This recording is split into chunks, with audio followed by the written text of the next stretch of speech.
Shalom, selamat pagi Bapak Ibu Saudara-saudara yang dikasihi oleh Tuhan. Selamat bertemu kembali pada pagi hari ini, di mana kita sama-sama bersekutu untuk mendengarkan firman Tuhan. Maka oleh karena itu Bapak Ibu Saudara-saudara, sebelum kita mendengarkan firman Tuhan, mari terlebih dahulu kita berdoa. Bapa di surga, selamat pagi Tuhan. Kami bersyukur dan berterima kasih karena berkat Tuhan menyertai dan memberkati kami, sehingga pagi hari ini kami dapat bangun dari tidur kami, tiada kurang suatu apapun juga. Dan kami juga dapat menikmati udara yang segar, pagi yang cerah. Dan terlebih-lebih kami akan menikmati berkat Tuhan melalui firman Tuhan. Oleh karena itu Bapa, kami berterima kasih. Dan biarlah Roh Kudus Tuhan menyertai memberkati hati dan pikiran kami, sehingga firman-Mu Bapa boleh menjadi rema bagi kami. Terima kasih Tuhan Yesus, terpuji nama Allah Bapa di dalam Kristus Yesus Tuhan kami kekal selama-lamanya. Amin. Bapak Ibu Saudara-saudara yang dikasihi oleh Tuhan, pagi hari ini kita akan mendengarkan firman Tuhan yang diambil dari kitab Yohanes 1 ayat 16. Demikian dikatakan oleh firman Tuhan. Karena dari kepeduhannya kita semua telah menerima kasih karunia demi kasih karunia. Demikian firman Tuhan. Bapak Ibu Saudara-saudara yang dikasihi oleh Tuhan, tentu saja kita mengetahui kasih karunia Tuhan itu luar biasa. Salah satunya adalah dengan kehadiran Yesus Kristus Mesias yang merupakan pemenuhan sejarah keselamatan bagi umat Allah. Di mana Tuhan Allah datang memenuhi janjinya, Allah yang maha tinggi datang melawat manusia. Karena itu ada juga tertulis dalam 2 Korintus 9 ayat 15, syukur kepada Allah karena karunia-Nya yang tak terkatakan itu. Itu yang dikatakan oleh Paulus. Bapak Ibu Saudara-saudara, karunia-Nya yang tak terkatakan itu. Di mana di sini kita melihat bahwa Rasul Paulus menyatakan luapan syukurnya atas anugerah yang tak ternilai, yaitu Putra Allah Yesus Kristus yang telah memberikan kasih karunia-Nya kepada kita.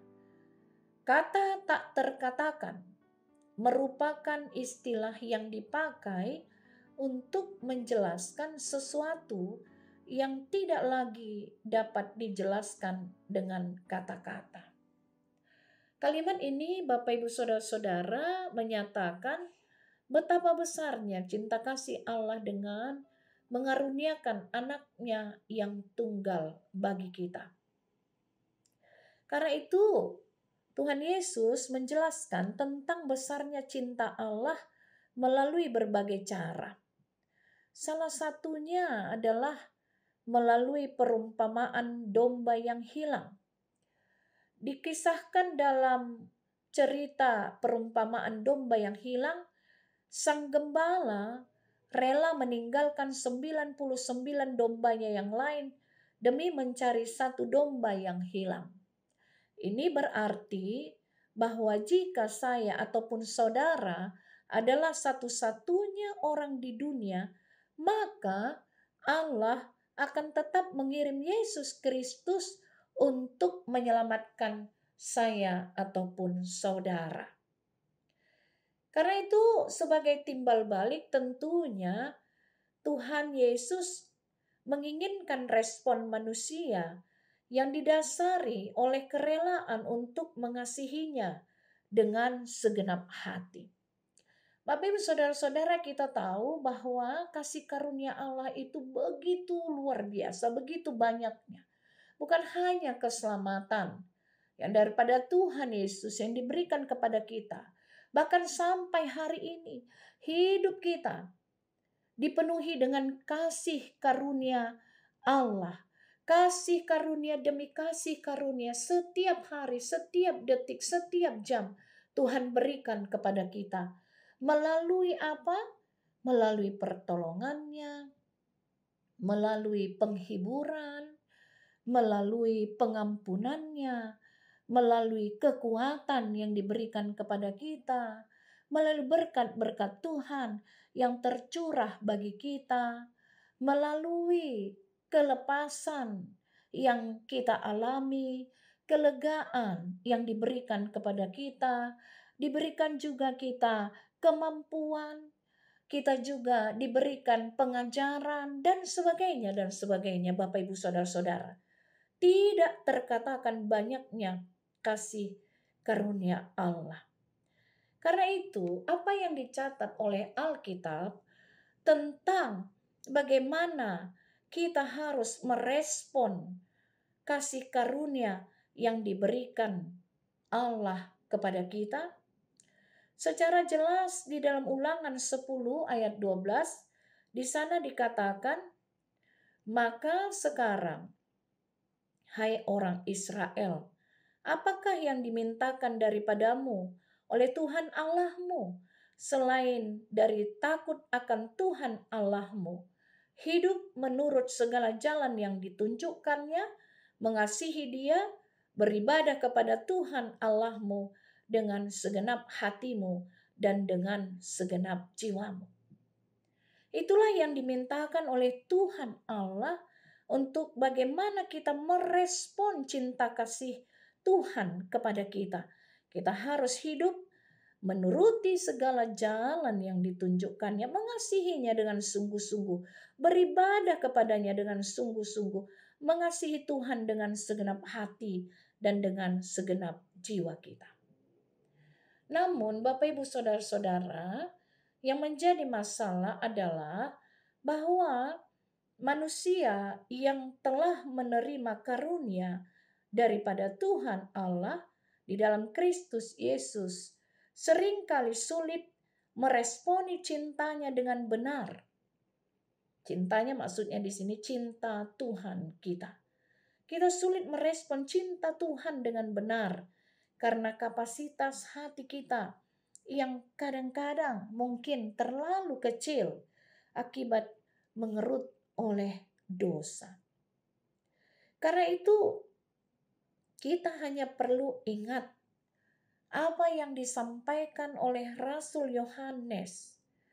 Dikatakan dalam 1 Yohanes 1 ayat 9. Jika kita mengakui dosa kita, maka Ia adalah setia dan adil, sehingga Ia akan mengampuni segala dosa kita dan menyucikan kita dari segala kejahatan. Karena itu Bapak Ibu Saudara-saudara, yang perlu kita lakukan pertama-tama adalah mengakui segala dosa kita di hadapan Tuhan. Karena Tuhan Yesus mau menerima kita secara penuh. Karena itu Bapak Ibu Saudara-saudara yang dikasihi oleh Tuhan, mari merespon cinta kasih Tuhan. Janganlah kapasitas hati kita mengerut menjadi kecil karena dosa kita. Akui sajalah segala dosa kita, dan Tuhan pasti akan berkenan untuk mengampuni kita asal kita membawanya ke hadapan Tuhan dengan sungguh-sungguh. Seorang penulis mengekspresikan realita sebagai berikut. Aku berkata, jika Dia tahu Dia di sini adalah Tuhan, jika Dia tahu Dia tidak akan menginginkanku. Atau kita ganti kalimatnya, jika Tuhan tahu Tuhan tidak akan menginginkanku. Luka-lukaku tersembunyi di balik wajah yang kukenakan. Tapi Tuhan menjawab, anakku, luka-lukaku telah menembus lebih jauh ke dalam. Cintaku padamu yang telah menyebabkannya. Bayangkan Bapak Ibu Saudara-saudara, kalau kita mengalami atau memiliki luka-luka, luka-luka Tuhan lebih dalam lagi. Dan Dia bersedia untuk menanggung luka-luka itu, supaya Tuhan dapat menyelamatkan kita. Cinta Tuhanlah yang menyebabkan Tuhan Yesus rela berkorban. Tuhan Allah rela mengambil rupa seorang hamba, datang melawat manusia dengan kedatangan Mesias. Karena itu sudahkah kita meresponi cinta kasih-Nya dengan sepenuh hati dan dengan seluruh keberadaan kita? Bagaimana Bapak Ibu Saudara-saudara kita dapat membalas cinta kasih Yesus kepada kita? Di dalam 2 Korintus 12 ayat 9 di sana juga dikatakan, tetapi jawab Tuhan kepadaku, cukuplah kasih karuniaku bagimu, sebab justru dalam kelemahanlah kuasaku menjadi sempurna. Sebab itu terlebih suka aku bermegah atas kelemahanku, supaya kuasa Kristus turun menaungi aku. Karena itu Bapak Ibu Saudara-saudara, jika ada penderitaan, jika ada pergumulan kita, jika ada suatu beban berat dalam hidup kita, seperti apa yang dialami oleh Rasul Paulus yang mengalami penderitaan berat yang disebutnya duri dalam daging. Lalu kemudian ia berdoa meminta kepada Tuhan Yesus agar dilepaskan dari penderitaan. Namun apa jawaban yang diterima oleh Paulus? Jawabannya adalah tidak. Ia tetap harus menanggung penderitaan tersebut. Duri itu tetap menancap pada tubuhnya. Namun tidak berarti Tuhan meninggalkan Paulus menanggung penderitaannya sendiri. Tetapi Tuhan memberi kasih karunia yang cukup bagi Paulus sehingga Paulus sanggup menanggung penderitaan. Kasih karunia yang dimaksud di sini adalah kekuatan Allah. Karena itu Bapak Ibu Saudara-saudara yang dikasihi oleh Tuhan Allah, seberat apapun penderitaan pergumulan hidup kita, yakinilah bahwa Tuhan Yesus senantiasa menyertai dengan memberikan anugerah kekuatan kepada kita sehingga kita sanggup menanggungnya. Tetapi tetaplah berdoa dengan tekun dan mari merespon cinta kasih Allah dengan sungguh-sungguh, dengan mengasihi Tuhan dengan segenap hati dan jiwa kita. Amin. Kita berdoa. Bapa di surga, terima kasih untuk firman Tuhan yang boleh kami dengarkan pagi hari ini. Biarlah Tuhan, cinta kasih Tuhan, kasih karunia Tuhan yang tidak berkesudahan tetap memberkati kami, dan kami diingatkan untuk dapat merespon cinta kasih karunia Tuhan kepada kami dengan mengasihi Tuhan dengan sungguh-sungguh, dengan mengasihi Tuhan Allah dalam Kristus dengan segenap hati dan jiwa kami. Terima kasih Bapa. Terpuji nama Allah Bapa di dalam Kristus Yesus Tuhan kami. Amin.